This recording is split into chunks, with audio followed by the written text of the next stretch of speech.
Welcome back, everybody. Hello. Hi. This is No Bards Allowed, a Dungeons & Dragons TTRPG podcast hosted by a group of Those one-liners did nothing for you. We warmed up and it didn't do anything. Bad idea. I don't know about you guys, but my tongue is feeling very warm. Well, that was different. So, Anyway. Amateur entertainers, professional friends. Yes. Yay. We're at a table now, guys. We have a table. Super crazy stuff. I am the Dungeon Master for this session, B. Felons, and I'm joined by three of my great friends. Hey, I'm Will, and I'm playing Seren Llewelyn. Hey, I'm Dart, and I'm playing Arthur Paige Llewelyn. What up? It's Fuse, and I'm playing Billben Billings. And that's the crew. Welcome back. Episode 21 of our main campaign, but man, there's a lot more out in the world than that. Northdale's all the way out there. We've done a little Bardic Conversation release on the main chat, if you will. We're excited to get back into Bordura for you. We had a bit of a short session last week. We figured after... It's not as short as you think it is. It's not as short as It's not as short as you think it is. Okay, short-ish. Yeah. It just felt short it's not after 3 hours long, if that's what you're wondering. I feel like a reasonable length of episode after we've done a lot of very epic length things. Yes. Sure. 2 parts, because we thought we could do it in one. Oh, man. But sick. So sick.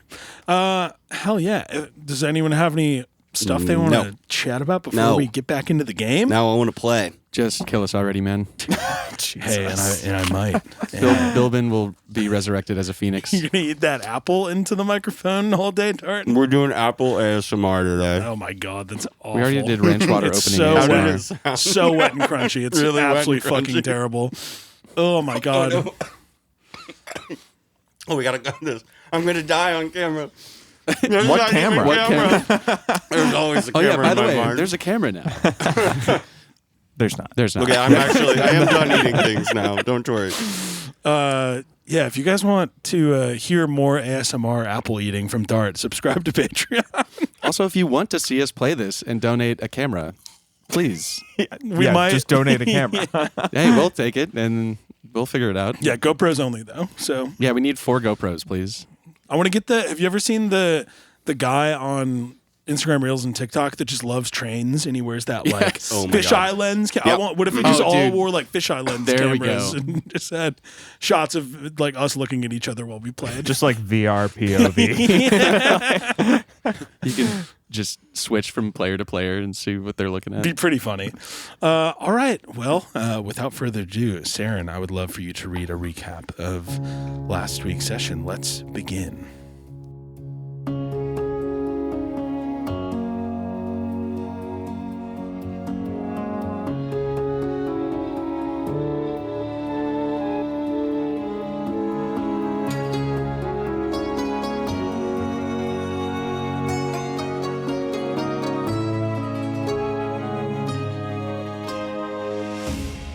Last time on No Bards Allowed, we arrived in Breakwater.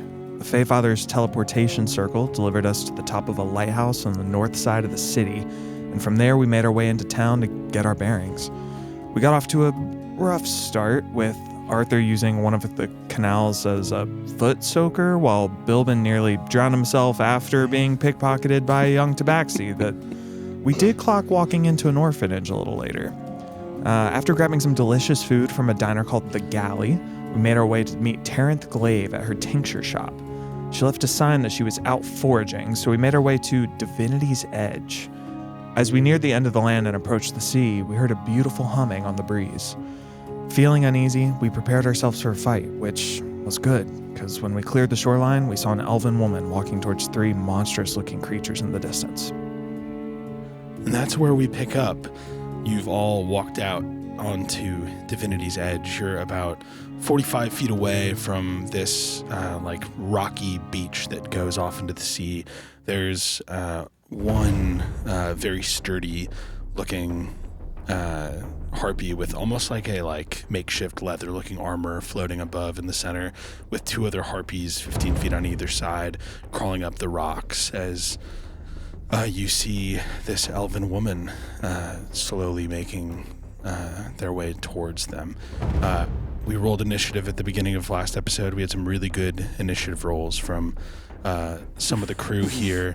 But unfortunately, on the first turn, the harpy with the makeshift leather armor goes first here. Yeah, sure. Likely story. She rolled really good on her dice. Yeah, and the elf who has advantage against being charmed rolled really bad. Yeah! This all smells real fishy to me. Low wisdom, gang. Hey, we're by the water. It's a story. Get over it. Nice. You watch as this creature with large vulture-like wings and sharp pointed teeth flies down with a large-looking club in one hand and an outstretched clawed open other hand, and she flies down to this elven woman and is going to make a couple attacks. She crits. She crits. You see that the club misses wildly, but in the charmed state of this creature, the harpy lashes out with its claw, and it does crit on this elven woman. Good start. Hope that wasn't Taryn. No, it's just some random person. Lifeless in the field. You see this harpy deals some good damage to this elven woman as she stands enjoying this song. As this damage does occur, this charmed person will get another chance to make the save. With advantage from this elf, a 5 and a 4 on the dice. What is happening? She stays charmed as far as you can tell. That is the harpy's turn. Is this just the worst elf of all time? I guess so. This is like Buddy the elf we're trying to save right now. Hey, bad wisdom. That is the harpy leader-looking person's turn. Dart, that is Arthur's turn. Hey, is there a circus in town or something? Clang, clang, clang. I'm going to start banging on my pan to try to get their attention as I run up. You hear hear all of them let out like horrible screeches as they see you running up. From where you are, you can make it into melee with this harpy with armor that just closed with Terrence. The other two are still along the craggy rocks, probably like 15, 20 feet away from where they are crawling up. Okay, cool. So spread out, 3 of them, all distance to within 15 feet of each other? Yes. Okay. Well, in that case, as I clang my pan, I'll take the one on the right.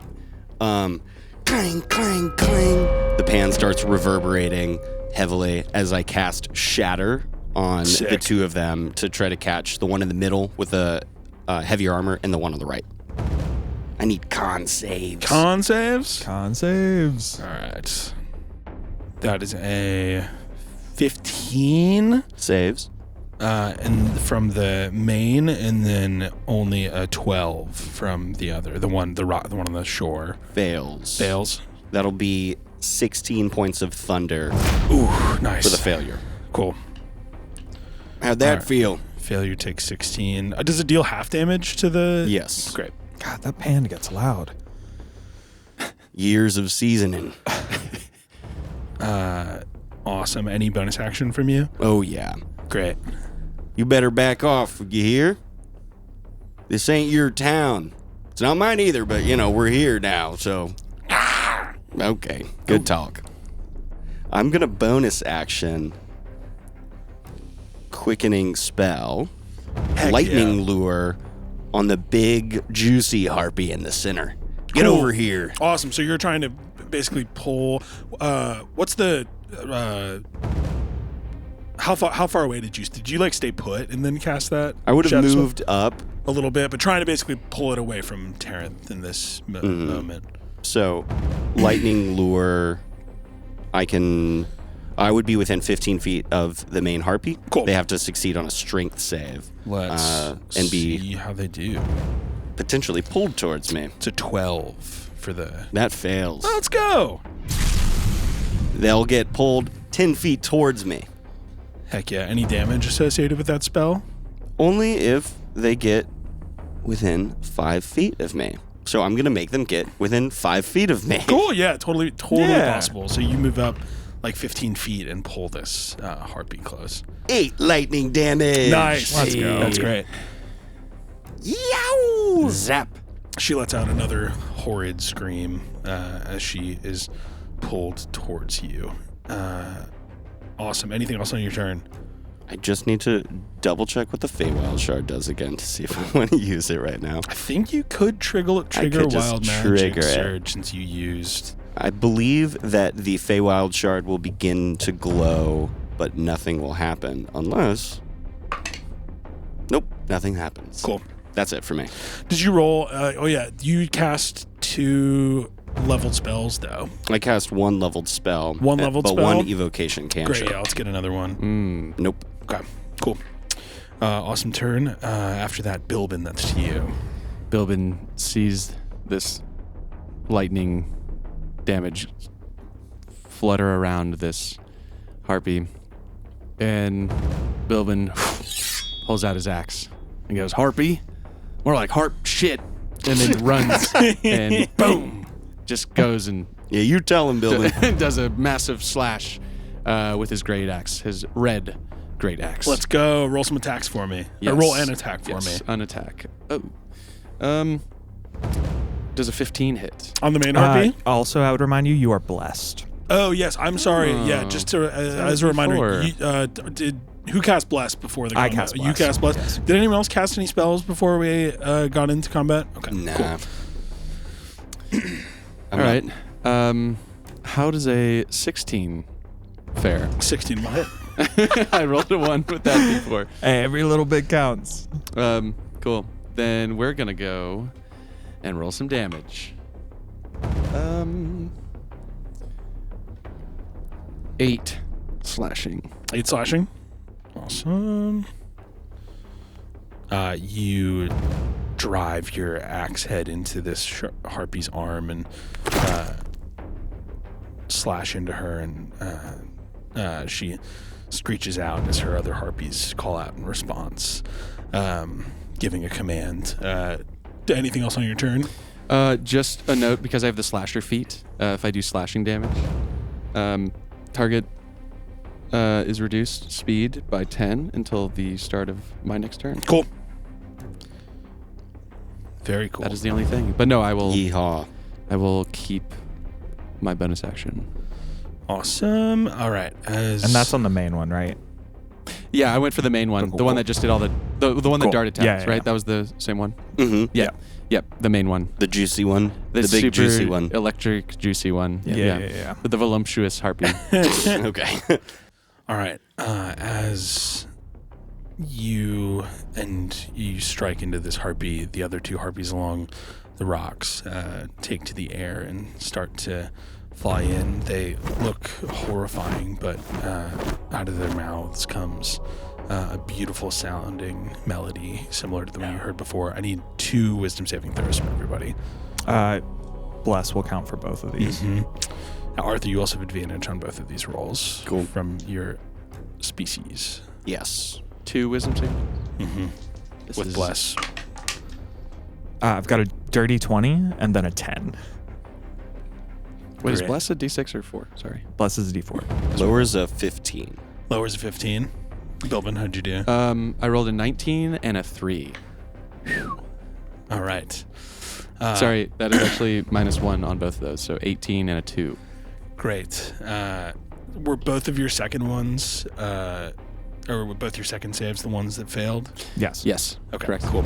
Arthur, you look around and you see, as you maintain your composure, drawing on your Fey strength, you see that both Seren and Billben make eye contact with this harpy that you've cast damaged in the distance, as they both fall under a charmed effect and begin walking towards them. Damn. Nope. Stop doing that. Don't do that. Nope. Come back. It's just so beautiful. This other, because Seren is a little bit further back, that harpy's going to use its movement to start to close with Seren, and then and then the other harpy that everyone saved against is going to come up and join this fray where everyone else is standing right now. That is Seren's turn. Seren, you are charmed. Is it end of your... Yeah, so unfortunately, you get to make another save against this effect at the end of your turn, so you will have to forfeit your turn, but you can... No surprises there. Make a save to try to get out of this charm effect. All good, no problem. With less. No problem. We're gonna be fine. It's a... Oh, sorry. Actually, wait. What kind of save? Wisdom. Sorry, so the lower before was actually 15. Oh, baby, you My get bad. a whole ass turn. Never My mind. bad. Seren, My bad. I yeah. just didn't even add my modifier because I was looking at something else. Arthur, for a moment you see Seren kind of stoically standing, looking at this creature, and you think that they might have also succumbed to some sort of effect, but then Seren quickly moves. Seren, you have your turn. Yeah, I think you do see Seren kind of, as this song starts coming in, he kind of stares out over the ocean.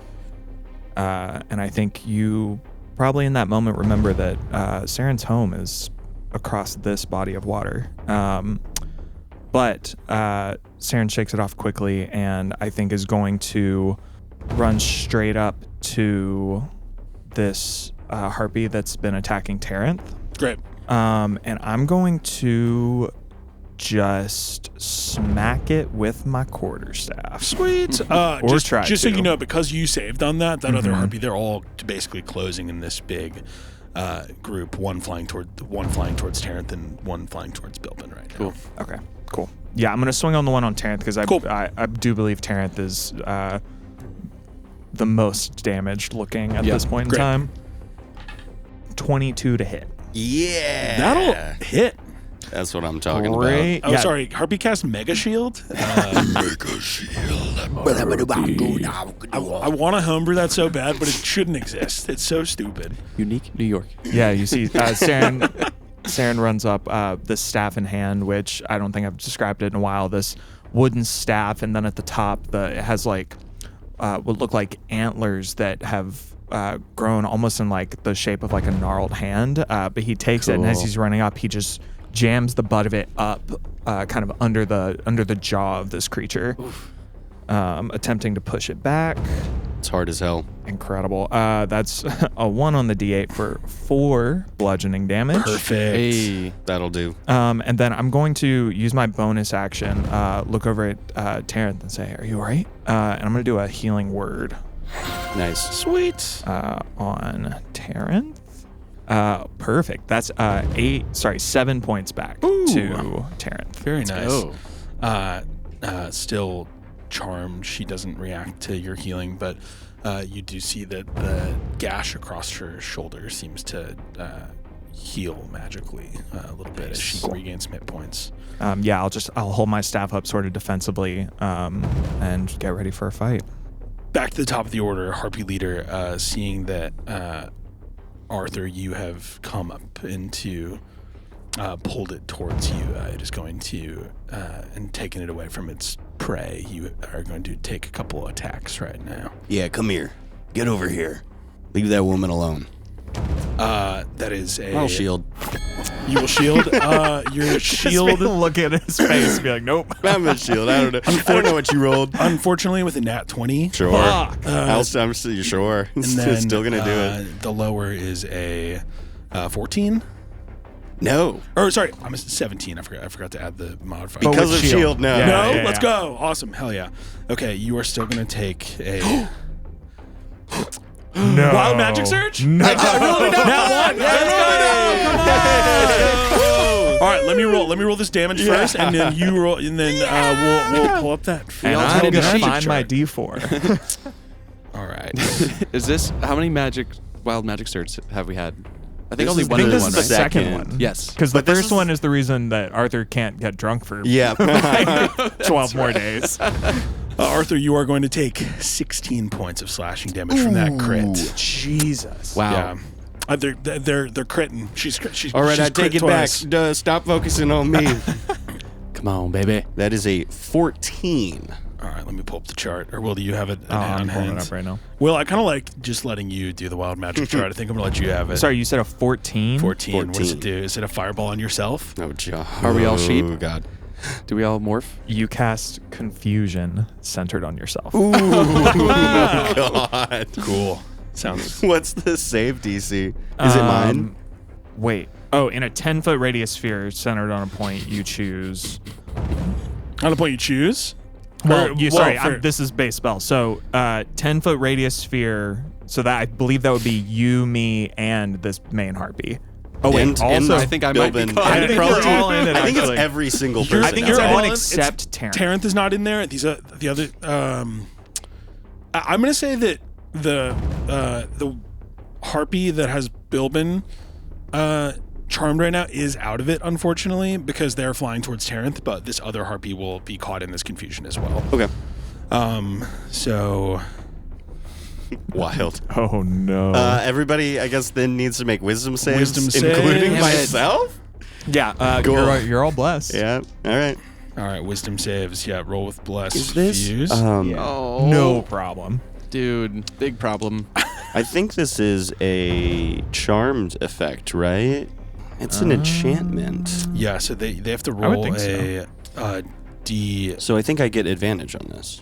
Is it the roll a d10 to It does determine not. if It behavior- does It's not not say charmed, it's yeah. charmed. Unfortunately. Yeah, no, you're right. Yeah, I guess it would specifically say that. Yeah, but still had your bless. Mm-hmm.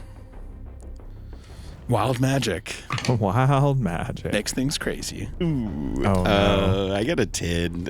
Oh. Is the save based on your save DC? I probably. Yeah. Okay. I would assume. Yeah, because you're casting the spell. Mhm. I rolled a 5. All right, so now you have to roll a d10. Correct. And then Oh wait, Oh, no, that's on wait, your wait, turn. wait. It's Sorry, on yeah, your it's turn. each person On- on their turn. on my turn. But you're also already charmed. Saren, so how did, it's the how did you roll worst on your thing. wisdom save? 28. Cool. I think you save. Pretty sure. Does that save against your DC, Arthur? 28. That'll do it. Okay. Just barely. Unfortunately, Arthur and Billben, you succumb to this wild magic surge. What does it look like as this spell releases from a place that you don't understand, Arthur? I was waiting on you to ask me that because I was like, I don't know what this looks like. I think that Arthur is instinctively attempting to do hand motions to throw a shield up like he's seen Oz do, and in the process of doing it, you would see almost like a tear in reality itself as he's trying to throw up an arcane ward to block what's coming, but then accidentally kind of rips open something, and you would see like a glimpse into some abysmal, completely different looking place as he casts a spell and then casts another spell immediately, as just like a haze falls over everybody, and you begin to like, I think those affected would and those resisting, as they resist, they would smell a little bit of honey in the air. Nice. Well, Saren, you smell a little honey in the air as you watch your companions, but also both harpies in this confusion fail their wisdom saves. Oh, yeah. One and a 3 on the dice for the harpies as they both fail their saves. And Arthur, anything else you can do on your turn? It wasn't my turn. That was my reaction. Who attacked? Was it the It was the harpy? That was my shield reaction. Incredible. So I don't know if they. Do I concentrate on it? It is concentration. Okay, cool. So I am holding concentration. Unless we're doing wild magic, where like, well, that would be the question. That would be with the Feywild Shard. Yeah, does the Feywild Shard make you hold concentration? I would assume so, because I think you're still casting the spell. I believe it's only if I use the Feywild Shard to cause a wild magic surge. So because this was just naturally A natural occurring, wild magic surge. Okay. it does require concentration. But if I use the Feywild Shard, it would not require concentration. Okay. Well, with that, it is your turn. You obviously can break. Well, actually, let's. I have to roll for roll to see what if I you do. can break concentration. Yeah. I got a 9. You can act and move normally. Yeah, let's go. Yeah. Okay. Awesome. So Billben and I are under this confusion. And Yes, both as of well our- as 2 of the 3 harpies. Tough choice. Interesting. It's a gamble. It is a gamble. I'm going to act normally, though, Sick. because I can. All right. Juicy Harpy within melee of me. Seren's right next to me. One of the harpies on the left that I haven't hurt yet. Yes, it's Right. close. It's close. It's within. It's within. Well, you're all up, kind of in the mix. So it's within like 5 feet. It's 10 feet away from you all. Basically, this big group. All right. Well, here's the thing. My pan's gonna start glowing like an ember and catch on fire as I cast Flame Blade. Ooh. Let's go. Fire on the main harpy. You're attacking. Yep. Okay. Well, I don't think an 11 hits. Unfortunately, this main harpy with its armor on 11 is not going to hit. Damn. Well, hold on here. Is Flame Blade an evocation cantrip? It's a spell, and I already rolled. well, an Is attack. it concentration? It is concentration. Wait, so that. Well, Breaks. confusion goes down. Wait, that's great. Considering confusion was like not even an intentional cast, that feels appropriate. That feels cool. I'm not gonna take that back. Yeah. That was I also forgot. Cool. I'm gonna use Tides of Chaos.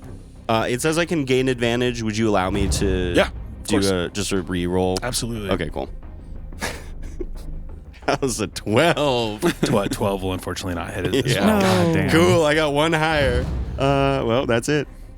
All right, Billben, you feel the confusion fade off of you, but unfortunately you are under a charmed effect still. Give me, unfortunately your turn is forfeit, but give me another wisdom save with bless. Yep. Okay. 18. Oh yeah, absolutely. Let's go. You break out. You are all now immune to. You feel that you are immune to any more effects from these charms these harpies have. Unfortunately, Billben, that is the end of your turn. These harpy lackeys are now going to fly up. One of them was already on its way to you, so you're going to take a couple attacks here, and one of them is flying up towards Terenth. You can try. The better of the two is a 12, which I assume does not hit your That does armor not class. hit. Sweet. You have a claw lash out and a club swing at you, but as you shake off this charm effect, you are able to dodge both attacks. All right, next couple attacks coming at Terenth. Oh gosh, what is her armor class? 28. Probably like 2. It's not great. I think it's 28.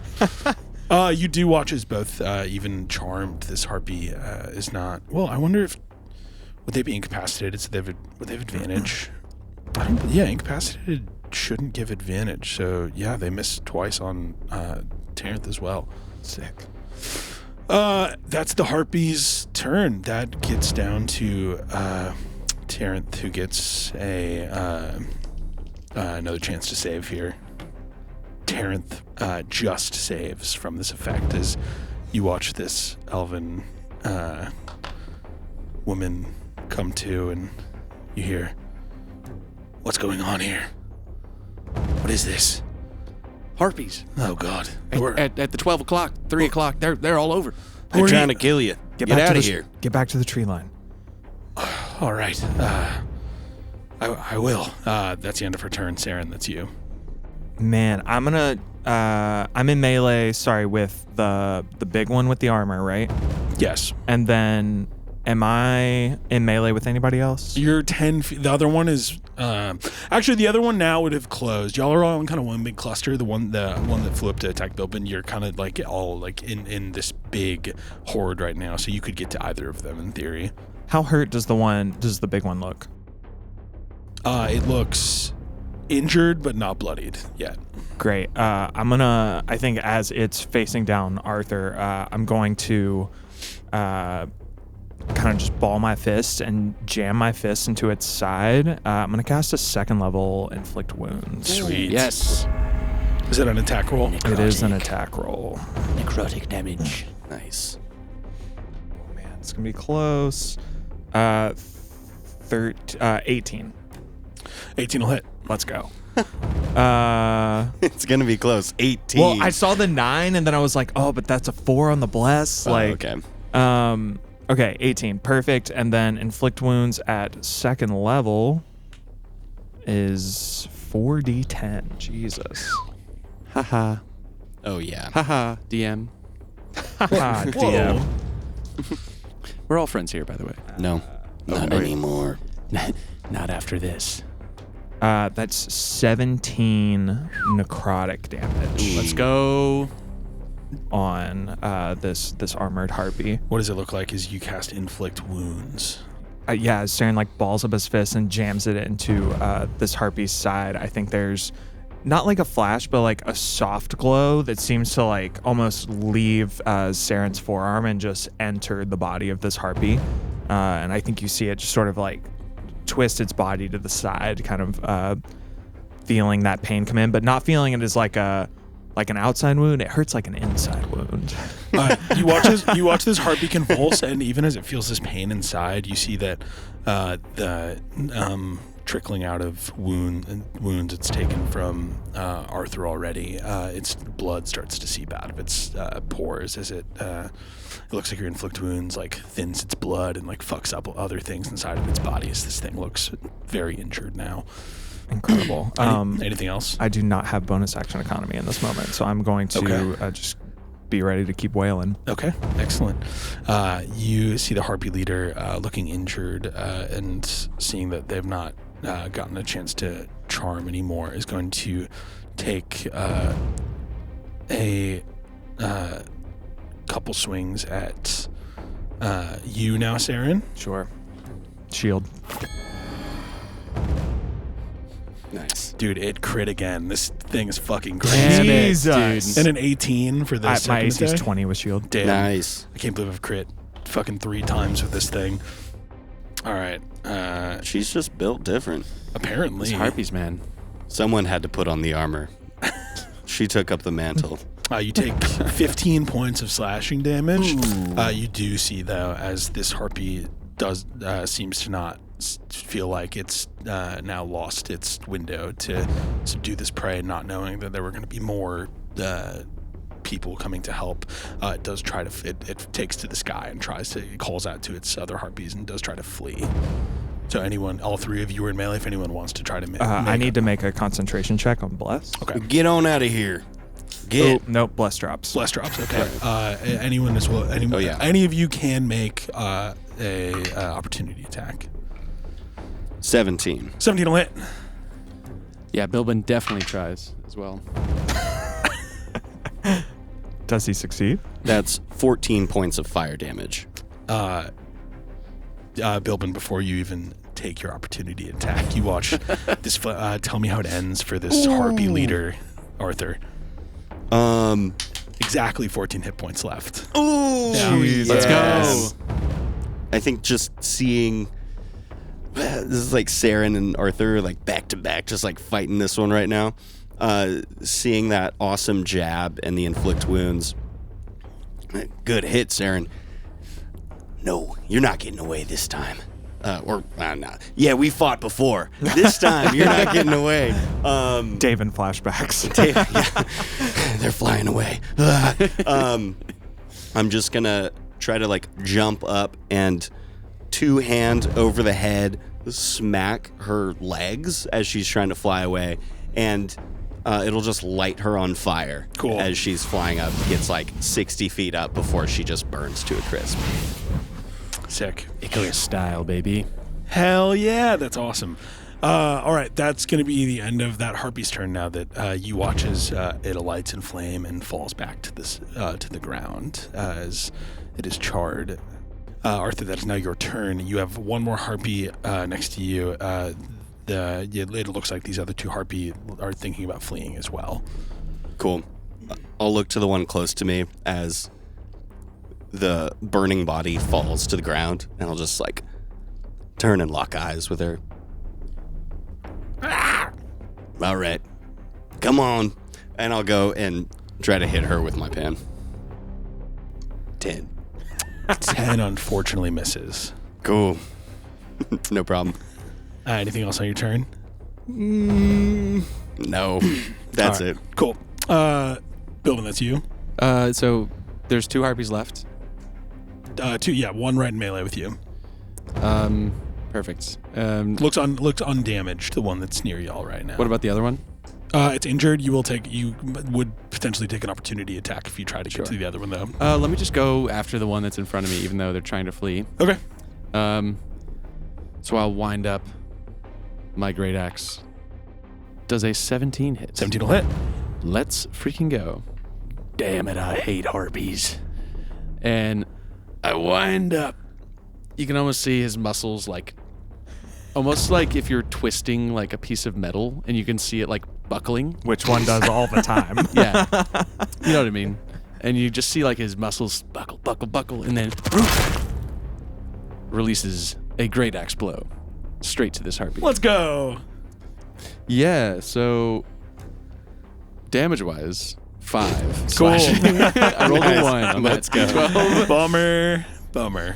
As buckled as his muscles looked, he just releases less than powerful attack and just kind of just like hits it in the back of this harpy as the blade then like slides off the back of it, doing 5 points of slashing. Do you have great weapon fighting? No. Okay. No, I chose mobile and Slasher. slasher instead. Well, no, what's your fighting style? Yeah, I chose blind fighting so I could fight in smoke. Nice. Yeah.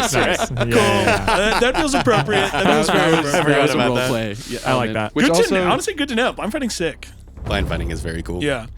yeah, within 10 feet, I can just still see and hit things. Incredible. Kind of cool. Probably come up. Billben's just been closing his eyes this whole time. Just believing in my axe. Yeah, so that is 5 points of slashing. In doing so, reducing that harpy's movement speed by 10, though. Okay. Nice. Cool. So, yeah. That's awesome. Mhm. All right. Anything else on your turn?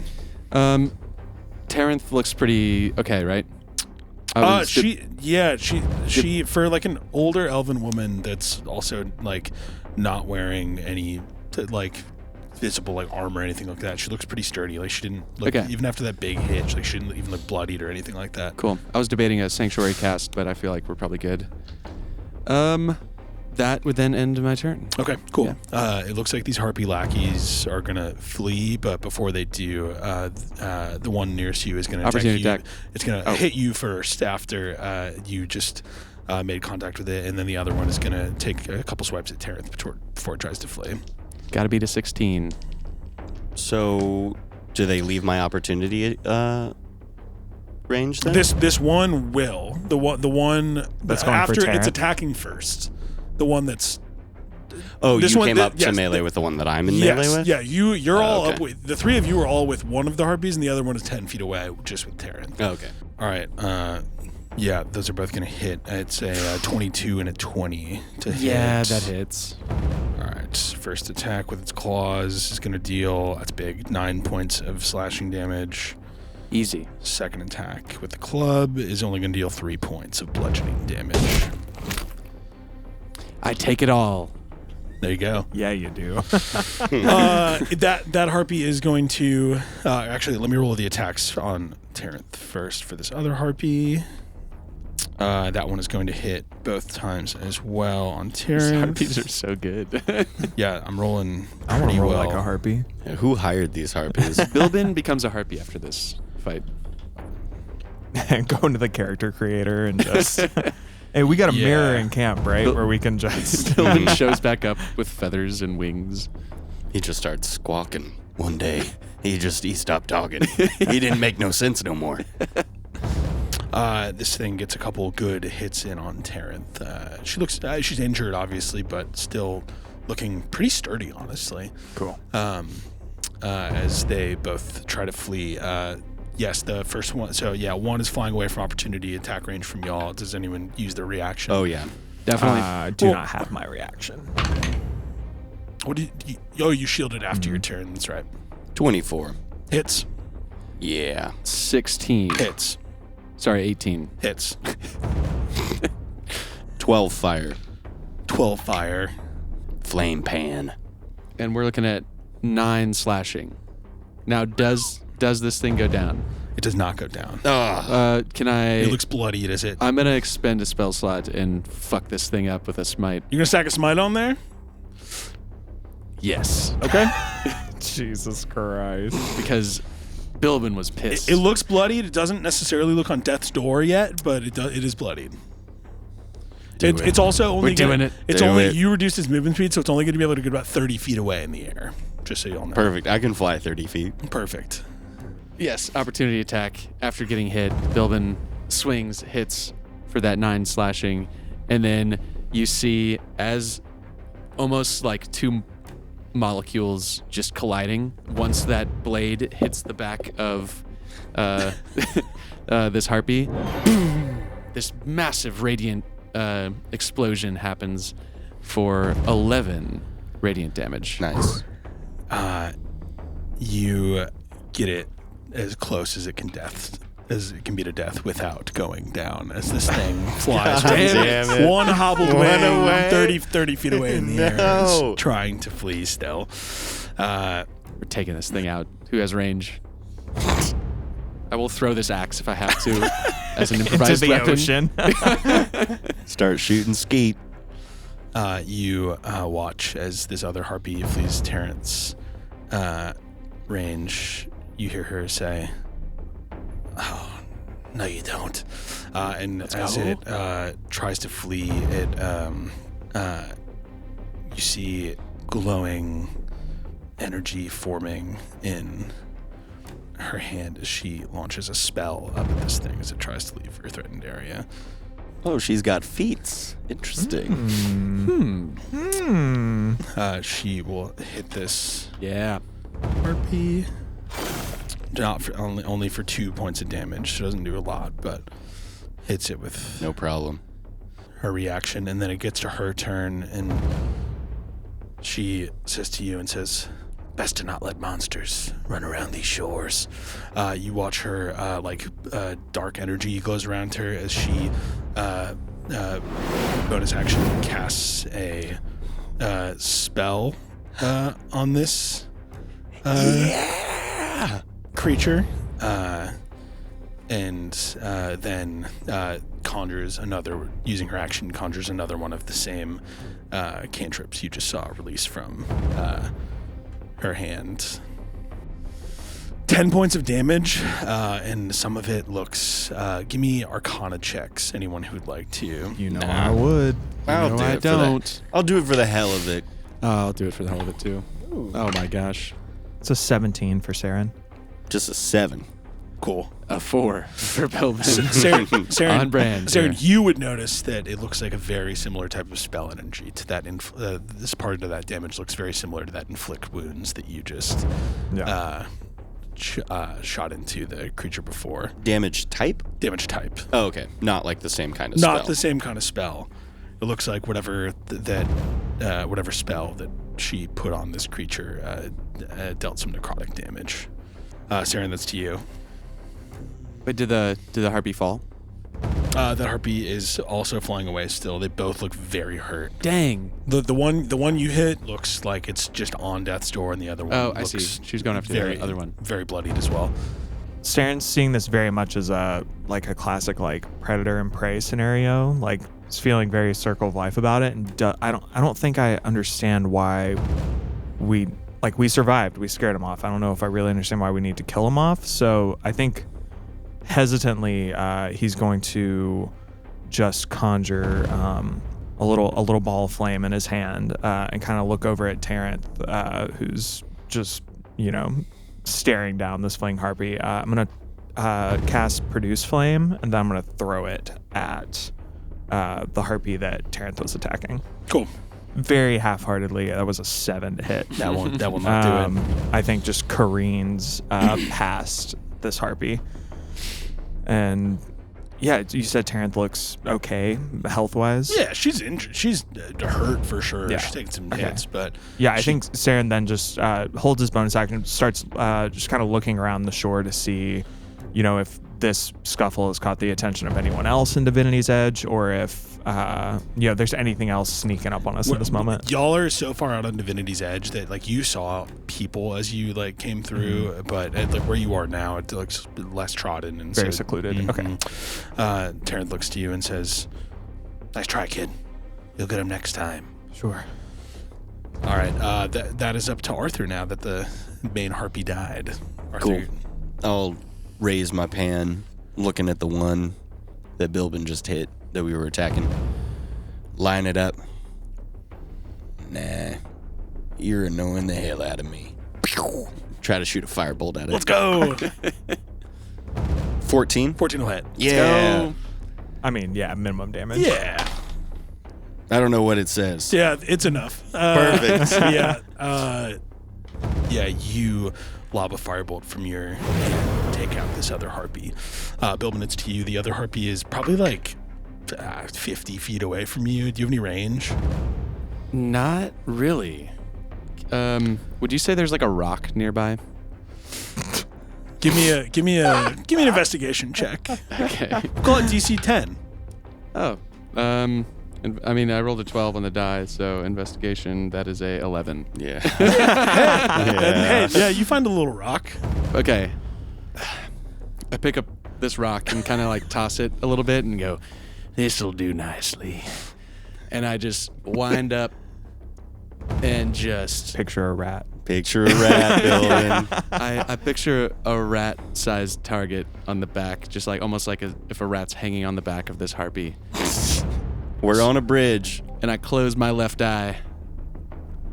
And I breath in and go, just like the bridge. Great. I'll have you roll me an unarmed strike with disadvantage because usually when you're on a bridge, you're throwing rocks down at rats. Yeah, that's super fair. The physics of this Sun's is in your eyes, way man. different. Yeah, it's the sun. Up versus down. Ah, damn, I rolled a crit No! and a 5. Which means that's an 11 to hit. 11 hits. Yes. What's the damage What's your, die for what's a your rock? die? What's your die for? I'm just gonna do unarmed strike damage just for ease. It's just 5, a flat 5. Flat 5, cool. Yeah, probably bludgeoning. Yeah, you hit this thing with 5 bludgeoning damage as Damn. it screeches. This thing uses a Billben's dash strong as hell. to go 80 feet away. It starts to fly along the out into the horizon, which is very far away. Terrence says, It's 80 feet away? and now it's 120 feet away. Terrence says, Oh yeah, flew another 80. Yeah, that's its turn, and then Terrence says, "You're not killing any more things today," and you watch her lob one more. Same time? Let's do it. And you watch her lob a cantrip at this thing. I'm going to shoot a firebolt Let's as well go. with her. No. 8. 8.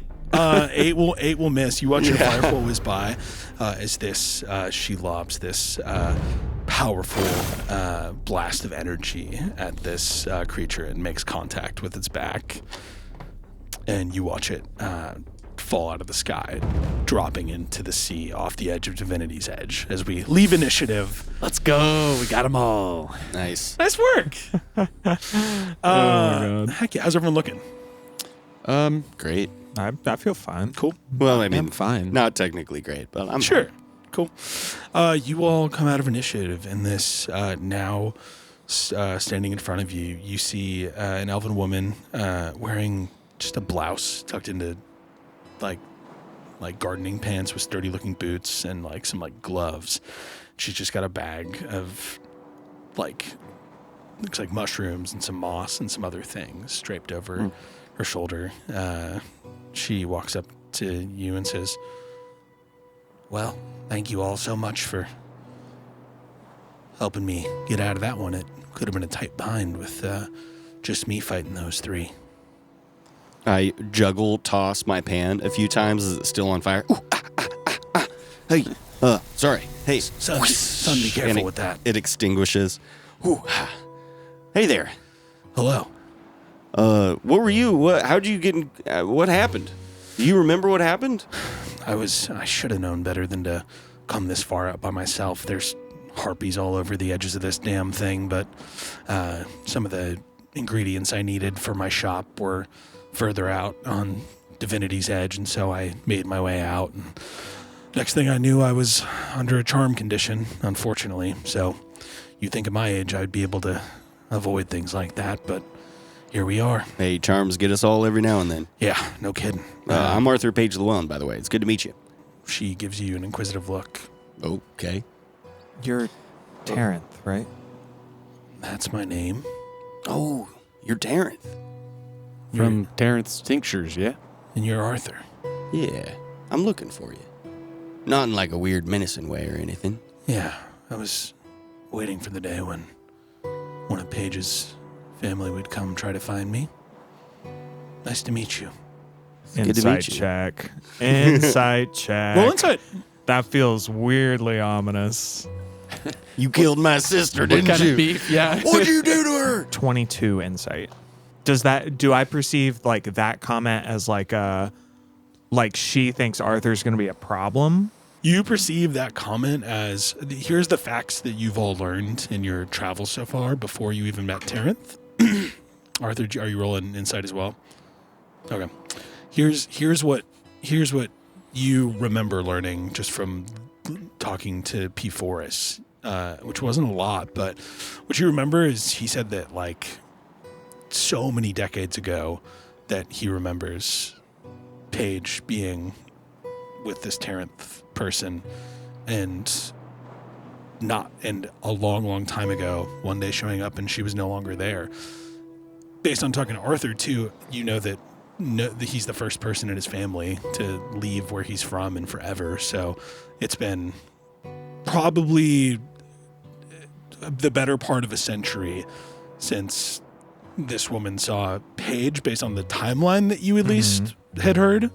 I think that's what you're getting, is that it seems like that she probably hasn't been back here in a very long time, and she's not seen anyone that was tied to this person. She's just caught off guard more than anything. Yeah, Okay. I think so. Yeah, she looks and says, "How'd you find me?" We met someone in Demerara who knew you. He'd lived in Breakwater for a little bit. His name was P. Forrest. Forrest. Forrest. That sounds about right. Well, I have a bit of a habit. The Llewellyn traits run deep, so I have a bit of a habit of just introducing myself wherever I go, and he recognized my name just like you did. He pointed me to you. Interesting. And then we found you getting assaulted by 3 harpies, so that was quite a turn of events. Yeah. Introducing yourself often. That feels right, even if it wasn't really your sister's vibe when I met her, but that checks out. What are your names, friends? I'm Billben Billings, firefighter extraordinaire. Pleasure to meet you. Seren. Well, sorry you had to find me under those circumstances. I'm glad you did, I suppose. If you'd like, I would be happy to host you all for a spot of tea back at the shop. I live upstairs, and we could talk a little bit if you'd like. Tea sounds lovely. We could walk you home. I know we're all probably feeling a little hurt after what just happened. Yeah. Keep an eye out for each other. Yeah. Safety in numbers. Yeah, that sounds good.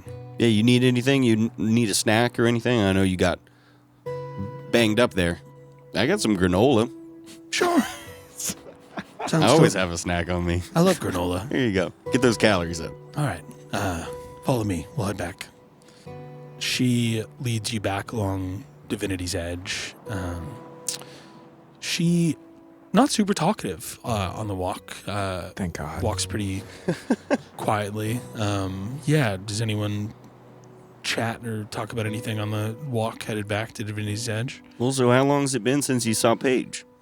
Oh, it's It's been a long time. Decades? Not quite a century. It's been a long, long time. But almost a century. Close to it. It's been over twice that since I've seen her. I was curious if I was hopeful she would find it in herself to go see you all again, but unfortunately I mean, for all the time that's passed in the lives of people like myself or you or her, she dealt with a lot. So, sorry to hear that she never made it home. Yeah. It was hard not having her around, but Yeah, for better or worse, I think it was good that she left the time she did. She leads you back to her tincture shop. You walk in, and it is a quaint shop, and the first thing you see is right in there's like a counter in the center of the room, and right behind it there's this massive hearth with like a big cauldron over the top of it. You see a mishmash of containers on the walls with all sorts of different looking things, like liquids inside.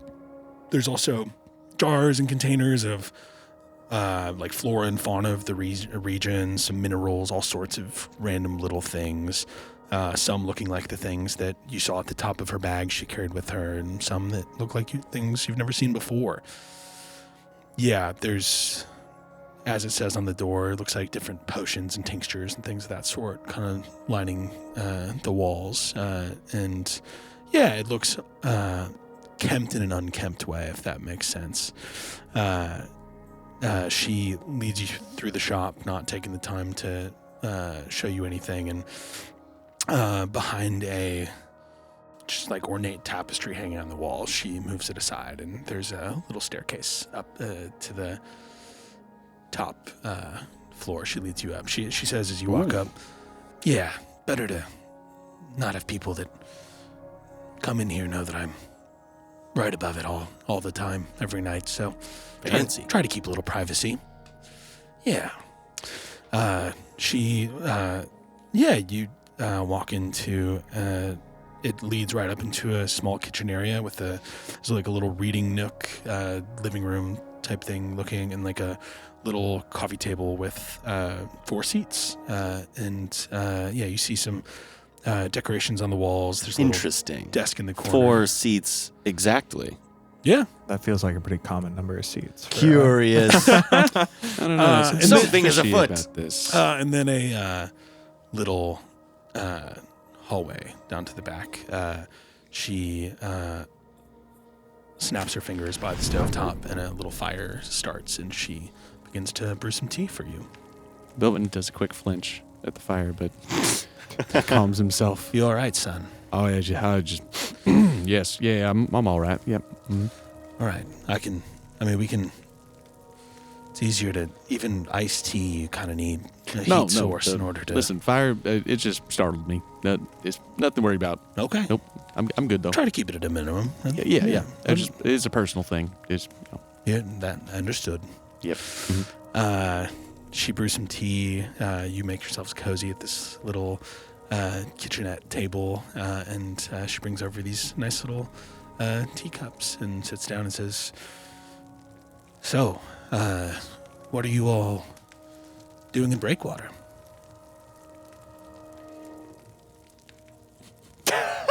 Vacation. Okay.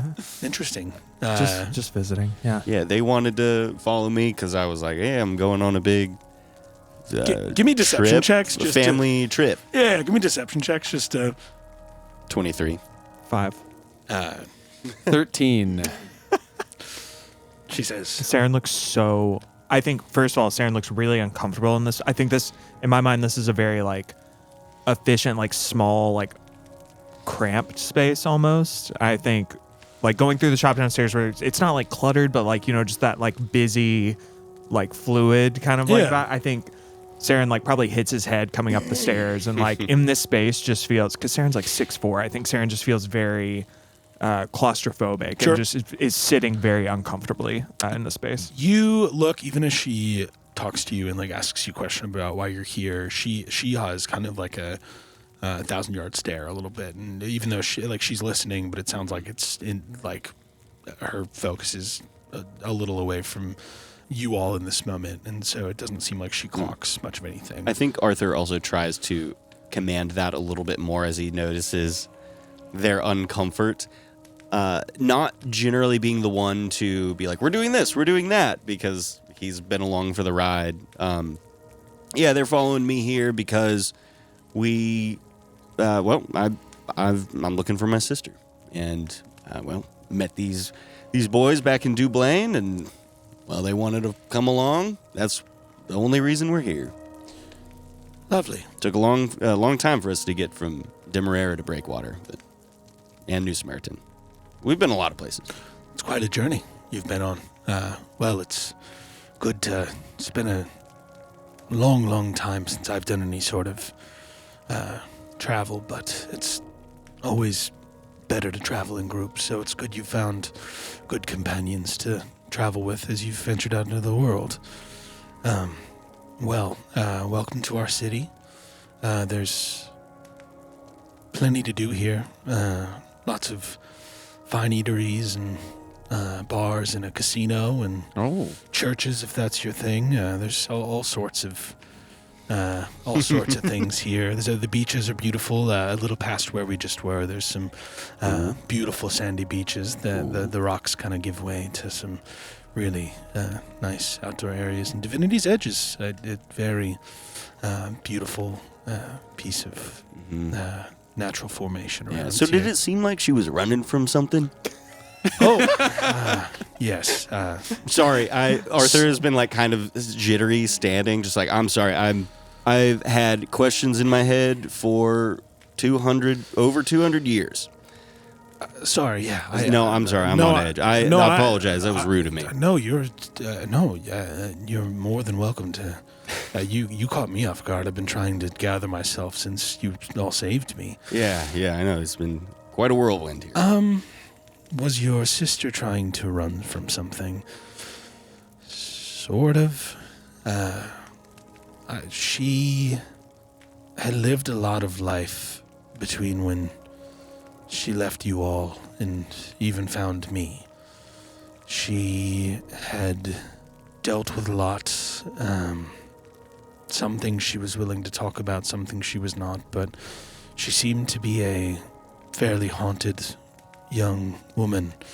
When she left you, she, from her accounts, she spent some time in what was Greenbrier, now New Samaritan City, but never felt exceptionally comfortable there.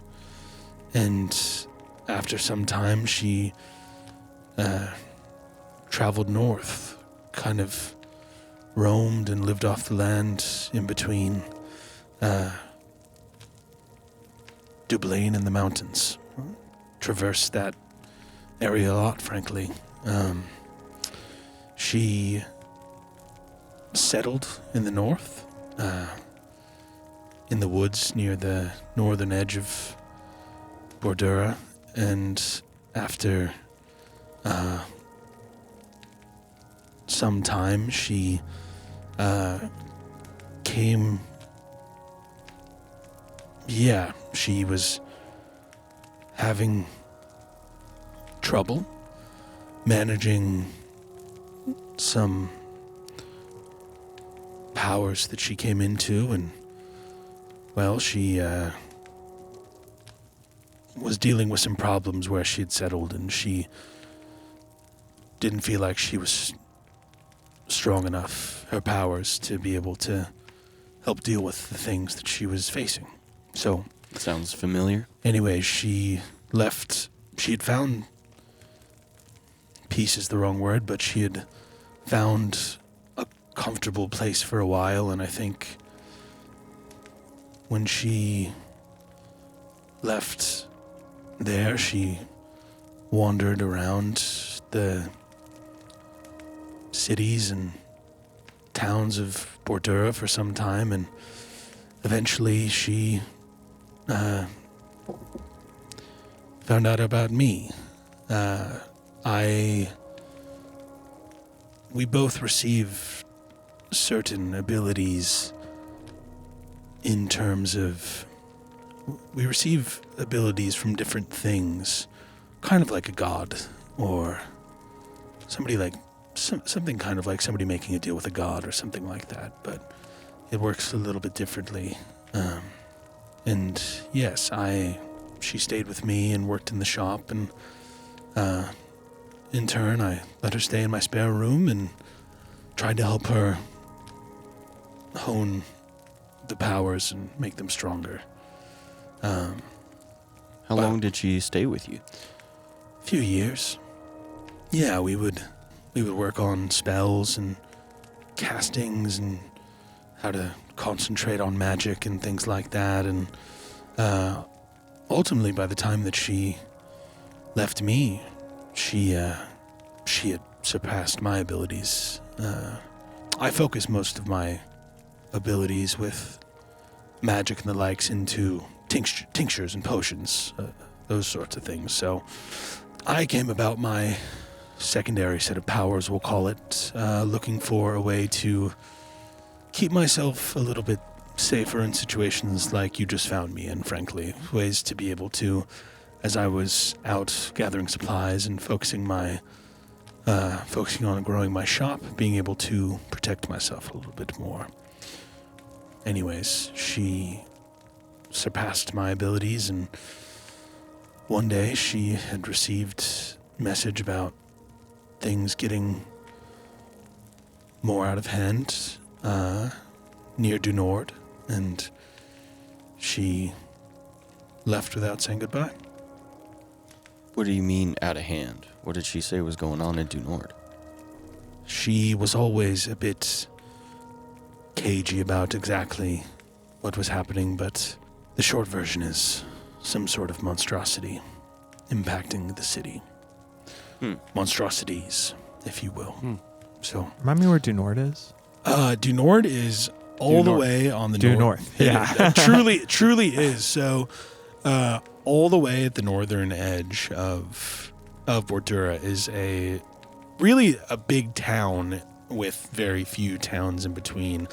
It is west of where the coldest, toughest parts of the Mossback Mountains are, and then it is straight north, a little northeast from like where Demerara is, but it's a tough journey. It's like heavily wooded, and that area stays cold pretty much all year round. So, Did she say that she knew anybody in Du Nord, or anybody that she was going there to protect? Sort of. Let me grab she left a letter before she left, and let me grab that for you. She goes to her desk, sitting in the corner of this room. Give me a perception check, Arthur. Sure. Can I actually, while this is happening also, based on her comments about powers being like a gift from a god, can I look around? I think Seren's immediate thought is like Meizaka coming to him in a dream and like wondering. I think he knows enough to know that this is not like his powers in any way, but I think he would look around the room looking for any symbols or anything that would denote like a being that this person might be worshiping. Like if there's any symbolism attached to like any gods that Seren would know of. Sure. Give me we'll call it a religion check. How's a 3? You do not see anything that stands out to you right away in this space right here. I got a 9 on my perception. As she goes to get the letter, it's one of those letters where it's got the top has like a bunch of, it's slightly ornate, but looks fairly simple. It has this top compartment where she like has to slide up these wood slats that like go over. I don't know how to describe that any better. Like a roller top desk, basically. I love this. She goes there and So satisfying. You see as she goes to grab this letter, it looks fairly handy, but also you see it looks like she's just got a bunch of knickknacks, some old pictures, things like that sitting over there. Cool. As she comes back with this letter and she hands it to you. I think, Arthur would kind of step away and tear it open. I guess it was already torn open, but Arthur would step away and just kind of pull it out of the letter opening and slowly read. Terrence, thank you for your years of hospitality and teaching. I have so appreciated you taking me in and helping me learn how to deal with these so-called gifts I have received from King Arobo. I hate to leave without saying goodbye, but I received a message from Zora. Interesting. That things were getting dire in Du Nord, and that she could use my help keeping our monstrous friends from overrunning the area. I will try to come back and visit someday, but I am needed elsewhere right now. Thank you again, Paige Llewelyn. Okay. Zora Buffon? She knows Paige? Oh, did you read this out loud? No, I would say that and look to you. Zora. Seren, read this. Do you know who King Arobo is? And I would also look to Terrence. King Arobo? Arobo? Arobo? I'm going to assume right off the bat I don't know who that is. I as well. Arthur, give me a history check with advantage for that name. 17. Terrence says to you, yes, your sister was pretty well traveled. Like I said before, she met me, and along with going to Greenbrier and spending time in the woods to the north of this town, she spent a little time in the Feywild, if you can believe it. I can. And King Arobo is one of the leaders of the courts of the Fey. I draw some of my power from one of the other leaders of that plane as well, and when she found me, I tried to help her both learn how to manage her powers while also dealing with having a relationship with an archfey. Sorry, I'm real hungry. I think you remember from being a kid, I think you remember your mother telling you all stories about the Feywild, and on a 17, you would know that King Arobo, as Terrence just said, I think your memory jogs, she says that, and you remember that he's the king of the Winter Court. From old stuff, what felt like stories, kind of as a kid, like that. It was. I would leave it up to you if you feel like, for as connected as Woodhammers to the Feywild, how much they tie themselves to like the leadership there, or like what it is. But I think you remember your parents telling it to you as kind of stories from your youth. Yeah, the name sounds familiar. I knew it rang a bell. Whatever. But yeah, he was the court leader. Of the Feywild. I always thought it was more of a made-up thing than anything, really. That's understandable. I don't know how your sister found a way to make a pact with that particular archfey, and she truthfully didn't have a lot to say about her time in the Feywild to me. Even after years. But, yes, she did at some point share that that is where her gifts came from, and I tried to help her understand dealing with that in this plane. How'd you come to make a pact with an archfey? I am pretty dang old, if you can't tell. Well, if you're older than me and my sister, then you got to be pretty dang old. I've got you by a couple centuries at least. I'll take it. Yeah, you see, even as an elf, like she's in the way of elves, like very beautiful, but you see a little bit of crow's feet dotting around her eyes, and her hair looks like it was still has this beautiful sheen to it, but it's a little bit more of a. It looks like the silver in her hair has dulled ever so slightly over the last several hundred years. Not quite as old as Erethrian. Now that guy's No one's as old as ancient her. as hell. Like I said, I've had this tincture shop for a long, long time.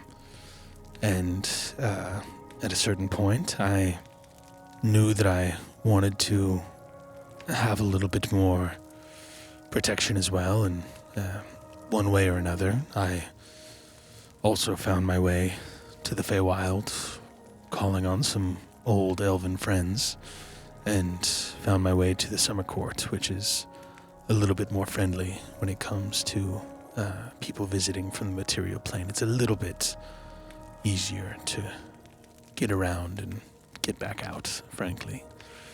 And so, yes, I spent a bit of time in the Fey realm as well. And then I came back here, and I have been using those powers in about the same way that I have for a very long time. And you made this deal, this pact, willingly? I did. Yes. Did Paige?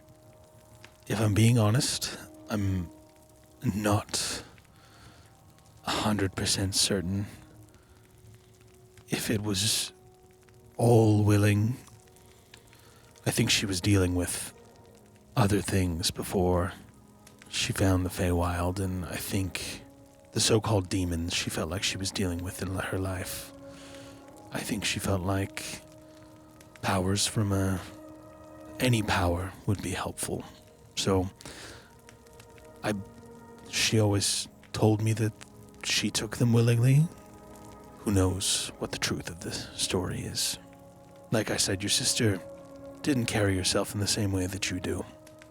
A little more cagey, a little more intense, a little quieter. I would often hear her talking in her sleep. Most of the time, it didn't sound very pleasant. I remember that too. Anyways, last I heard, your sister, this letter is the last contact I had. She said she'd try to come visit again, and this is where I know her to have gone. So she left here over 90 years ago, something like that now? It's been a long time. And you haven't heard from her since? I have not. That's interesting that you said Zora Buffon, though. Are you talking about the old hero from Stories of Bastion? That's what's in the letter. Or at least Well, it says Zora.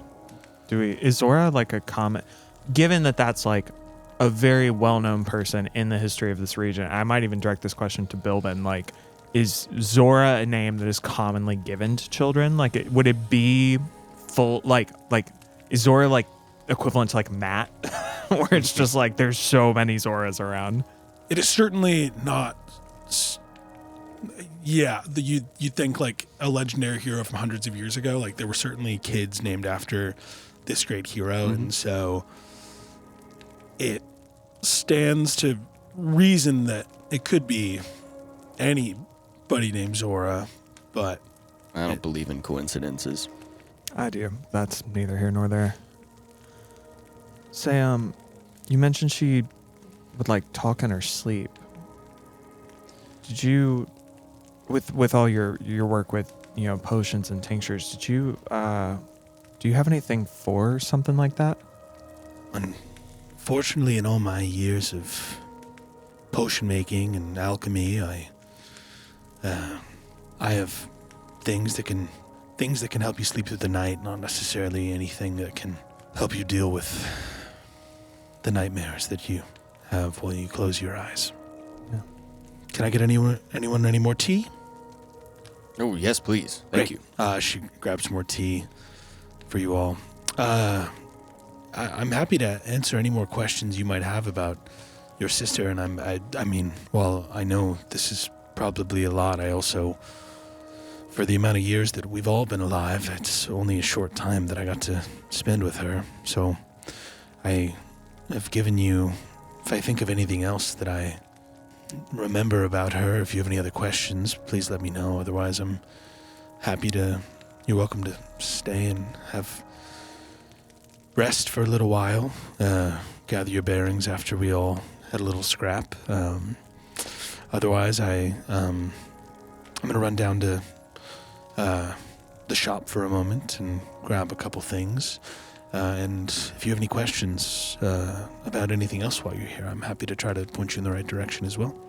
Yeah. Thank you so much, Terrence. You're welcome. Thank you. Yeah. Thank you. She refills your tea and goes back down the staircase to the shop. Wowza. You feel, Arthur, on your, coming out of invisibility on your neck, you feel a sweet hug and like nuzzle from Tabitha in this moment. Just kind of staring down, and I'll like absent-mindedly go to pet her. Well, Tabitha, this is quite the development. Yeah, Dad. I know that you've been hoping to find her out on this journey, and fuck, I'm sorry. Seren, you hear that as you hear little growls and nuzzles still, Arthur. Yeah. Well, we could go north.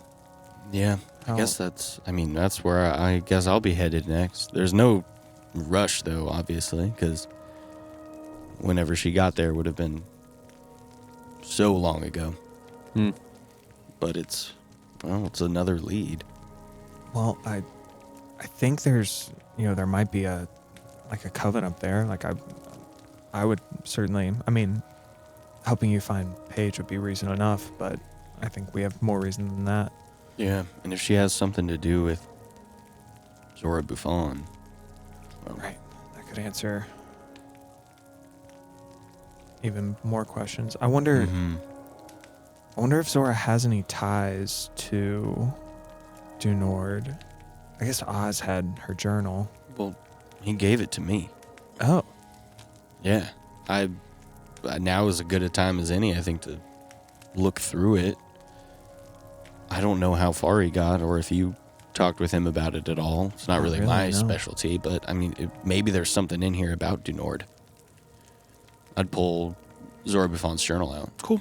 Give me an investigation check. I'm going to say with Arthur's an affinity for reading, I'm going to say with disadvantage for now. Can I have advantage from Seren helping me? Sure. Sick. What's the check? Investigation. 3. Cool. You don't find anything referencing in a quick glance. You don't find anything referencing Dunord. Man, there's no fucking pictures in here. This is just no fun. Well, yeah, you got to stop flipping the pages so fast. How do you know? But I'm bored of it already.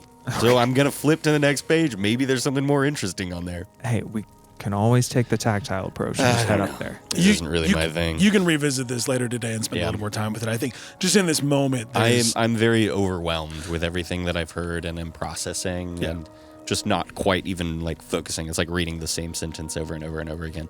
Go ahead. Seeing Arthur and Seren kind of filter through that, Billben kind of he was like thinking about this and was waiting for Terrence to leave to bring this up to you two, and just would speak up and go, you don't think that the sort of fey magic that they're intertwined with is connected to the Fey Father that we were dealing with. Do you think? Who knows? I mean, maybe. I don't know anything about the Feywild, so I don't. It's a big place. There's a lot of people. It's like any city, really, but even more extreme. There's a lot of factions, if you will. A lot of courts. They're all vying for power. At least that's what stories my mom told me were about. And it always sounded like very fanciful, but maybe that fancifulness was the actual reality of it. Because I thought King of Robo sounded like a crazy made-up thing, but, well, apparently King of Robo's real, so I don't know what that means. King Robo is a stupid name.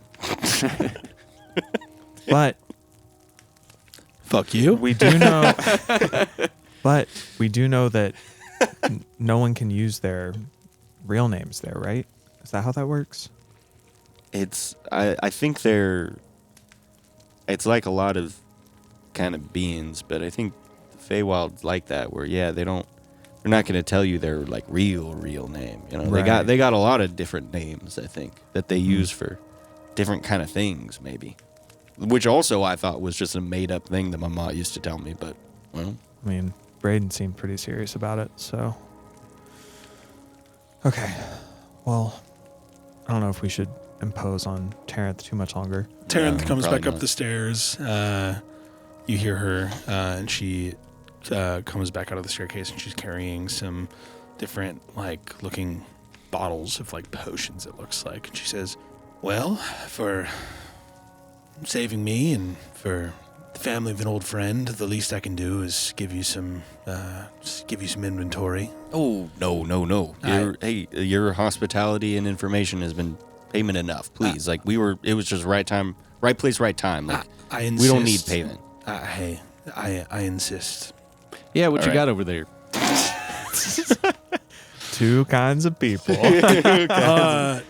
All right, well, I will not refuse your hospitality. I really appreciate it. Terrence gives you a decent little haul here. Consumables!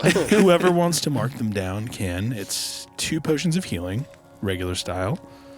2 potions of... Am I doing this? Okay. I started doing it, and then I was like, why am I doing this? Yeah, you're you're our right. inventory manager. You're right. Yes. Yeah, You're you right. put them down. Regular style 2 healing potions of Yep. superior healing, right? 2 potions of greater healing. Okay. Ooh. Okay. 3 potions of magnificent healing. And then she says, and this one, you can go under the invisibility spell for Billben, a short time. we got you an invisibility potion, just like you wanted. And And not even half of it. well, I'll be. This one will give you the chance to soar in the sky for a short time. Ooh, that soar sounds in the fun. sky. Potion of flying. Sick. Man, that could have come in useful just about 20 minutes ago. Hey, we got him. That's Yeah. all that matters. Yeah, we made do. 20 minutes ago. That was like an hour ago. Oh, yeah, my Oh, hey, can we short rest? short rest? Yeah, that's what you're saying? Everyone's welcome to a short rest. Also, go. what time of day is it right now? It's like, I would say it's like early afternoon at this I'm point. going to use Okay. my thing. Y'all had like a late morning breakfast, and by the time you like traversed all the way over to the city, did this, and then now I've been hanging out for a second. I would say it's the early afternoon-ish. I forgot to do this in the morning, but I could recharge some of my charges on my Fireman's Fury. Do you allow me to do that Yeah, of on course. this short rest? Yeah, absolutely. Yeah, And I'm going to have, during the short rest, let's say I have some little shortbread cookies that I pull out. cool. That we can all snack on while we eat tea, or while we drink tea, and we could eat little shortbread cookies. And you can regain an extra 1d8 hit points when you expend your hit dice. Oh, very cool. Thanks, two, Andrew, for these shortbread three. cookies. They're delightful. Saves Yeah, I'll do me a one hit for die. I'll do one for her as well. Guys, I have a purple item. You got a purple item? Potion of flying is legendary. Whoa, it's very rare. Yeah. All right, let's just sell it. Thanks for the gift. We got to sell this to fund Billben's upcoming gambling addiction. Just go Yeah, 2 doors where did you down. say to the that? You next said shop. casino earlier, and Fuse's eyes got huge. I'm low on money. There's only one way to get more. It's tried and true. Gamble everything. It's never failed before. Terrence looks to all of you as you relax for a little bit and says, well, is there anywhere else I can point you in the direction of while you're staying here? Or? Just throwing it out there. What was the casino called and where is it? Billben. Just in case we need to investigate it for safety reasons. Right, make sure it's up to fire code. What are you talking about? Yeah, correct. Thank you, Seren. Why am I helping you? Because I need it. I need it. Because I'm so bad at playing charisma characters, I guess. He says, or she says, yeah, you can find Sea Drake's Casino. It's right in City Center. It's you all would have walked by it or like Everything's on the way sea-themed here. Yeah. Sea Drake's Casino is right around City Center. Right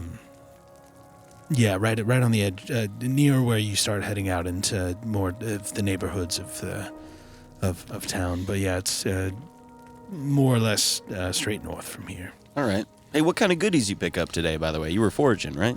Oh, just some things to be able to make more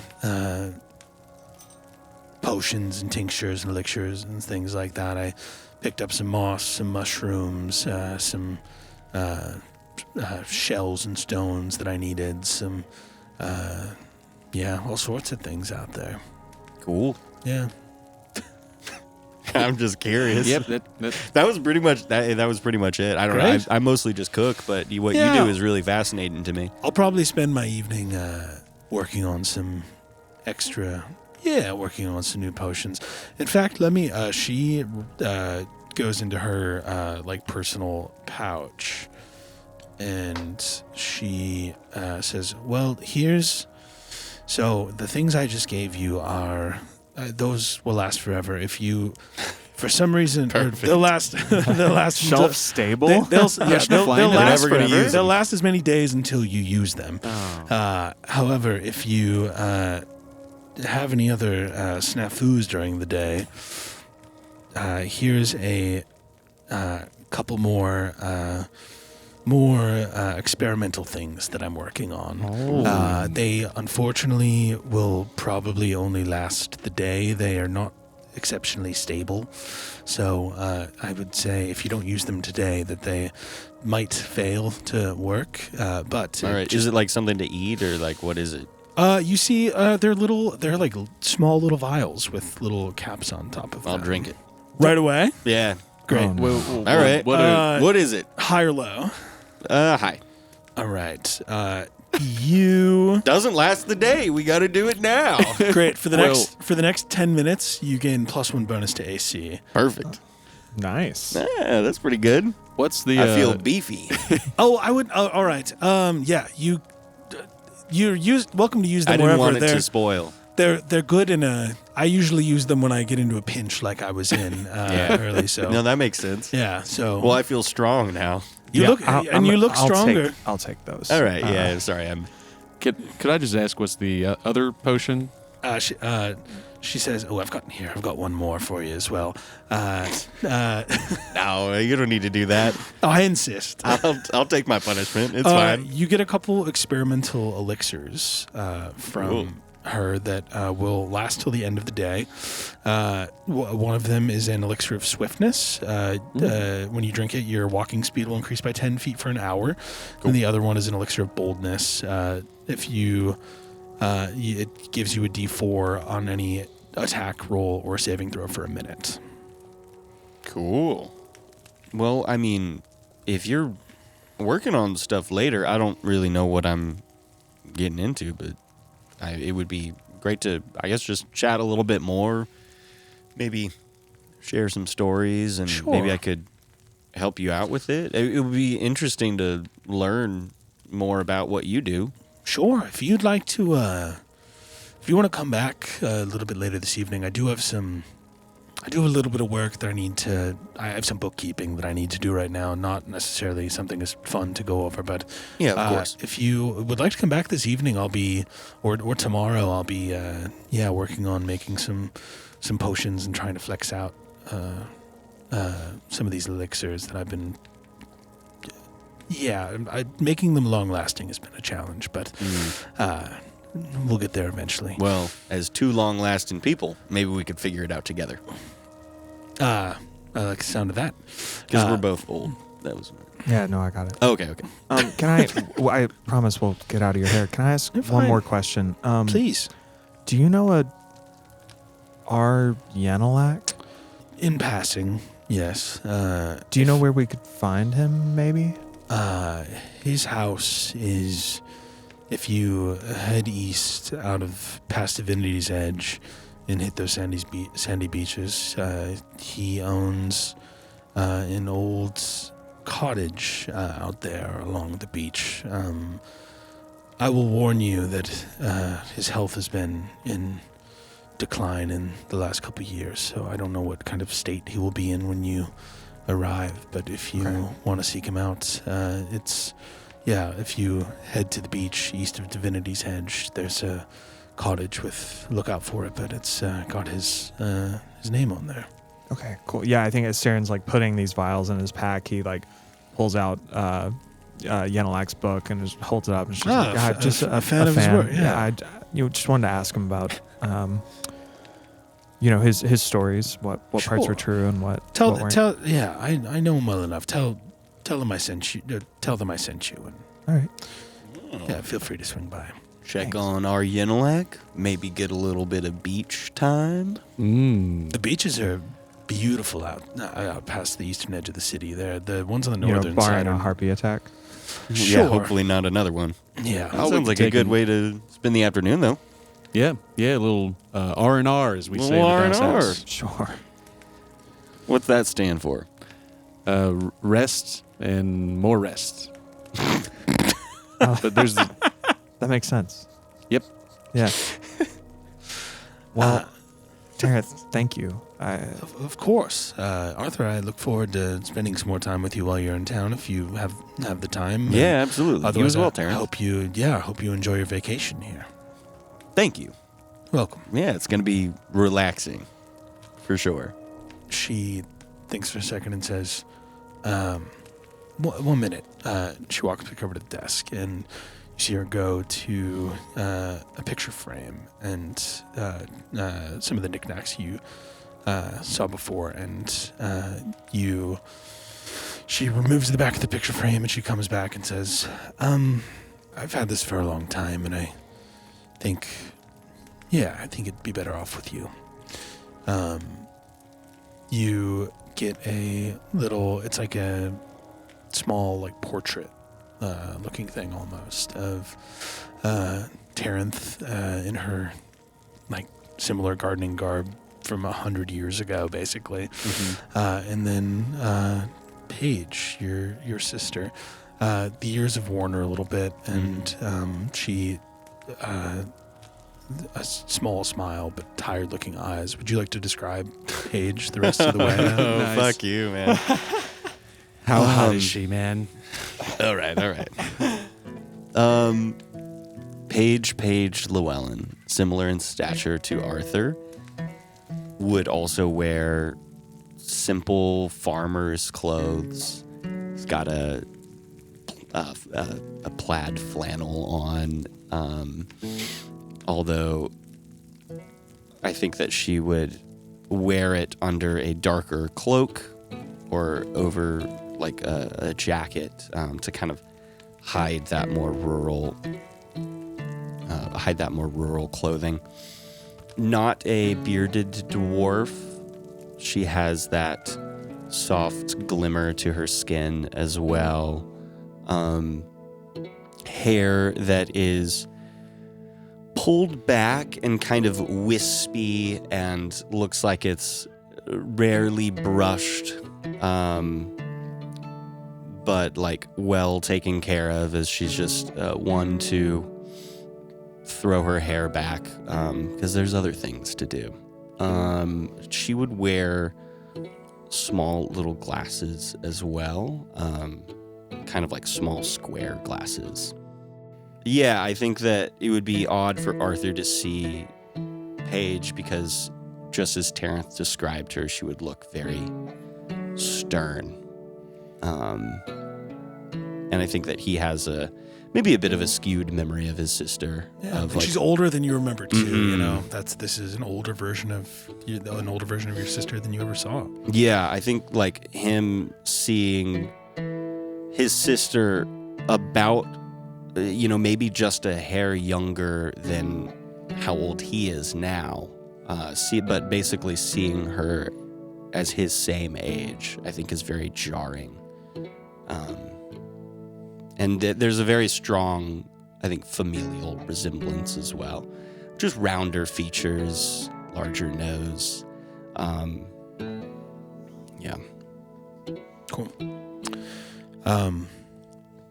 It has a little on the back. It just has Paige's handwriting, Paige and Terrence scrawled out on the back. Well, I've had that for a long time. I think maybe it'll help you find her. Who knows? Thank you. You're welcome. Well, I'm happy to point you in any other direction, but if you're headed to the beach, I would head back the way we came, keep going for a bit, and you'll come across beautiful sandy beaches. Sounds like a day. Let's get to it. All Who's right. got the floaties? You all head out of Terrence Tinctures and head east, it sounds like. Mm-hmm. Cool. Beach day? Beach day. Beach day. Beach day! You... Is it like a little past midday now? Yeah, I would say it's like 2 or 3 in the afternoon type Cool. vibe. Still Perfect. fairly early, but Good time for a beach. sun's out. It's a little moment. Yeah. You head east towards the beach. It's Let's go to the beach. Beach. Let's go.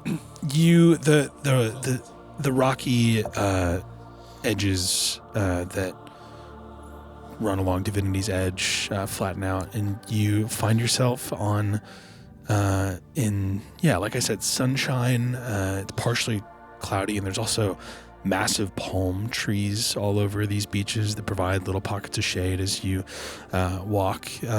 The sand here is if you were to take your shoes off, it's very soft, and it's this like silvery blue colored sand that you walk on. It's soft and not too hot, and you can find the occasional shell as you walk or anything like that, but it's beautiful out here. What do you all do as you get to the beach? We're going to find a lot of shells. Yeah. Okay, give me an investigation check. Yeah. 3. You find a few shells. Perfect. Right? They're less shells than Man, they're all you were broken. hoping for. Mm-hmm. But you Can't find a whole one. Seren, can you find a whole one?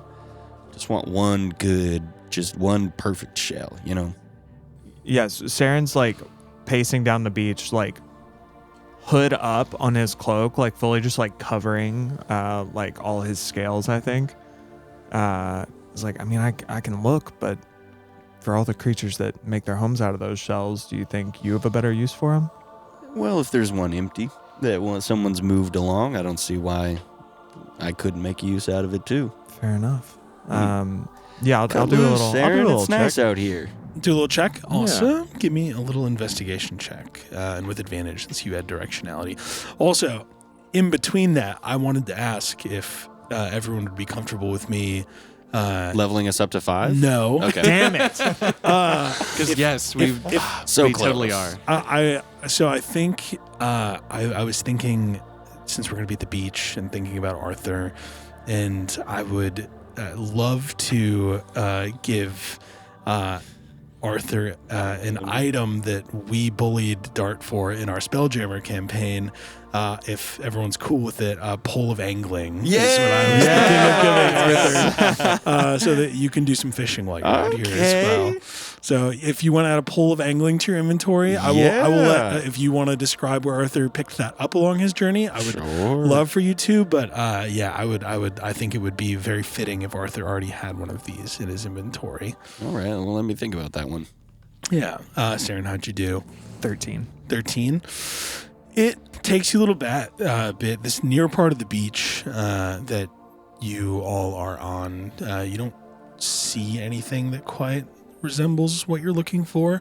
Do you continue walking along the beach, and does everyone stick with to help Seren find what he's looking for? Just wandering along. Cool. I think just walking slow, taking my time with it. Yeah. I'll just go ahead and set up camp here. And What? Billben is like wanting to just chill on the beach. Dylan sets up a spot. Okay. So you see him like put up, take off his armor. Now you're gonna see me without armor, Arthur. What? You mentioned earlier, I bet it when he takes his armor off. Oh. Definitely just has the white tank. sunburn or like sun. No, I'm like. Oh, you he's have white wearing, tan. I was envisioning you having a sunburn or like a suntan, Like a farmer's tan. like a farmer's definitely tan. like on the neck and like shoulders are white, but like he just has that like kind of undershirt, that white tank undershirt. He just then has like his just I don't know, I guess basic underwear shorts on that he's just in. And he sits down, plops down, has all of his stuff there, relaxing, and goes, "This is as good a spot as ever to crack this open." And I crack open my not your high priestess's twisted tea. It's just so warm now. Hell just yeah. Do you want me to chill that for you? Sure. Yeah. Yeah. Can you do that for me? Yeah, we've been over this. I'll use my breath to chill it down to a reasonable temperature for the beach. Nice. It is expired. I have that in my notes. I don't know if that factors into it, but Roll a Constitution saving throw. You didn't have to say that. no, I do. It says expired. Constitution saving throw 7. You feel this is delicious.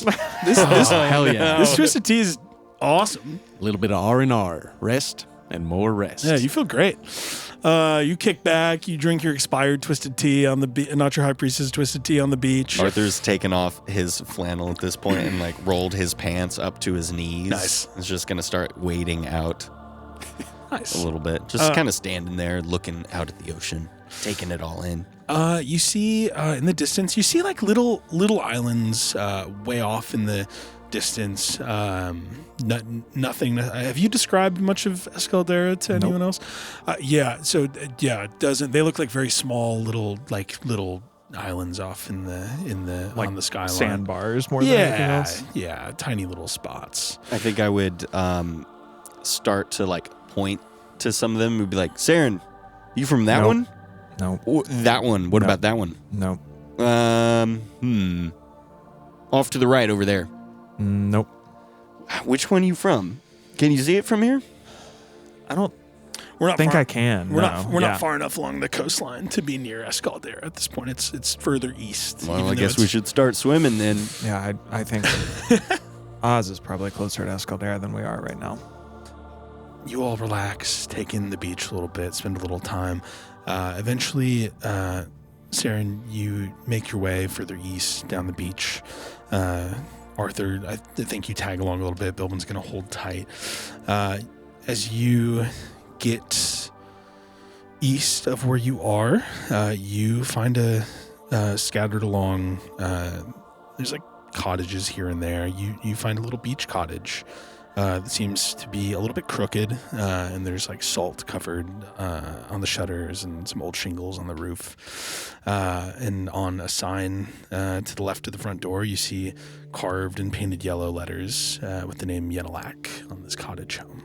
I think Seren Arthur probably trailing a little bit behind, like actually enjoying himself. I think Seren kind of sees it and just stops in his tracks and is just staring at it for a bit. And I think some of that is he starts to look around. Do I feel like anyone's watching me? Do I see anyone else like near us on the beach? Like, I think it becomes a like waiting for Arthur, but also in that time being like, okay, is this a safe corner to put myself into if we were to go into this house? Sure, yeah. I mean, you see some families out on the beach enjoying the weather. You see a couple reading some tomes underneath of an umbrella, sat up on some towels. Nobody, I mean, you don't see any. Feel free to give me a perception check if you'd like. 8. You don't notice anything that stands out as particularly suspicious or any. Yeah, it feels very wholesome out here, and this just looks like an old beach cottage as far as you can tell. Yeah, I'll wait for Arthur to catch up, and then I think this is Yanalak's house. I think this is a pretty good place for some fishing too. You want my company, or I'll start like pulling out a small pole from my bag. I haven't gotten to fish yet since we've been together, so hey, why not? We'll see what's out there. Okay. Yeah. If no, relax, fish, whatever you want to do. I think I'm gonna go talk to him. I got it from the sea itself. What? I got it from the sea itself. The fish? No, the rod. You. That's what the rod told me. Well, I didn't directly get it from the sea. It came down the river. A fish gave it to me. Okay, I'm gonna go while I still have the nerve to do this. We'll talk more about that later. A fish handed it out of the river and was like, here you go. Okay. You can talk to fish? No. That's just what I assumed it said by its body language. Okay. I'm gonna mentally switch and say to Tabitha, keep an eye on him, all right? You don't want me to go with you? No, stay. I'll let you know if I need you.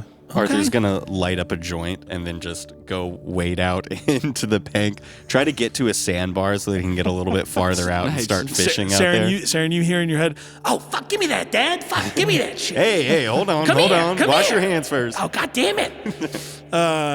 Let me know if you need me, Seren. You head out to the sandbar. Billben, you're relaxing down the beach line. And Seren, you head up to the house. Yeah, I think I just kind of walk up. Imagine like a little, half height, not even half height, like little white fences where it's like 2 feet off the ground. It's just there as like, vibe more than anything. Yeah. And like kind of like steps over it and walks up to the door and hesitates for a second, kind of looks back, makes sure he can still see Arthur, and then knocks on the door. You knock on the door to this cottage, and that is where we'll end our session of No Bards Allowed. Right after a shadowy figure approaches Billben. Yeah. Sorry, I forgot to mention, Billben, you feel 17 Guardians of Salvation. No, even worse, 4 orphans. Yeah. Yeah. Where's your gold, punk? Hey, mister. Heck yeah. An awesome episode, gang. That was fun. Oh, yeah. Good Dude, to, people got lore. fun to be back. Lore Dude, time. Big Yeah. lore session. Yeah. It was a lore. It was a bit of a lore dump. We got some. Cut down the time from whence you saw Paige in like over half. Long time. So Yeah. Well, she is talking to some random king guy in the Feywild. Interesting. King Arobo. Interesting. Sounds like something we should discuss Yeah. on a certain after show. Yeah, we'll discuss the king's really cool name on Bardic Conversation. If you want to tune into Coolest that, name I've heard. thank you. That's why we didn't level up, because we insulted his name. Yeah, I have it in my notes too. Level them up to 5 unless they're mean to me. Dang it. We almost had it. So close. Check us out on Patreon. Follow us on socials. Like and subscribe and review the podcast if you're enjoying it. That is something that really helps us too. Just any sort of follows on socials or like subscribing and reviewing on like where you listen to podcasts, that just helps people see us a little bit easier. So yeah, if you're liking what you're hearing, we would love for you to do that. No pressure, but we appreciate y'all. Tell your friends about it. It's cool to listen to D&D now, so you can talk to nerds people are cool about it. Nerds now. are cool. Cool nerds. Tell your friends. Go listen to the hit Nashville D&D podcast. No Bards Allowed. Yeah, come on. Go comment the beach emoji on our last Instagram post after listening to this. Please. Actually, that'd be sick. Yeah. All right. We'll see y'all next week, gang. Bye. Bye, all stars.